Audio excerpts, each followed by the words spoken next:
kung saan patuloy pa rin yung epekto ng northeast monsoon o yung hanging amihan, partikular na dito sa may hilagang bahagi ng Luzon, lalo na po dito sa may Batanes at gayon sa Ilocos Region at ilang bahagi ng Cordillera. Ang hanging amihan ang magdadala ng mga mahihinang mga pag-ulan, partikular na nga dito sa may Ilocos Region, Batanes at ilang bahagi ng Cordillera. Samantala, narito pa rin yung shear line na maaari magdala ng hanggang malalakas na mga pag-ulan. Makikita nyo lalo na dito, may mga kaulapan po sa may bahagi ng Cagayan Province. So asahan pa rin yung mga pag-ulan na kung minsan po maaari magdulot ng mga biglang pagbaha o mga flash floods at mga pagguho ng lupa or landslide.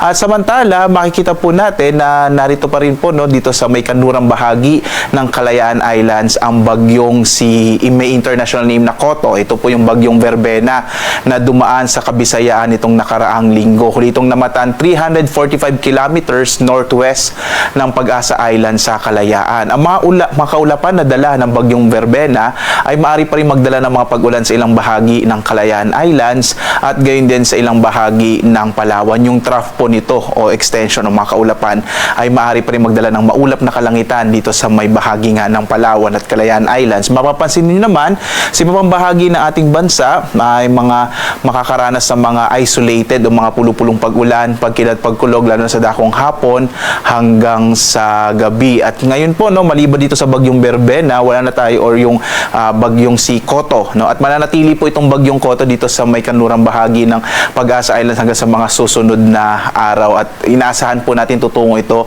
sa bahagi naman ng Vietnam. So wala pa tayong minomonitor na bagong low pressure area sa loob at labas ng Philippine Area of Responsibility sa kasalukuyan.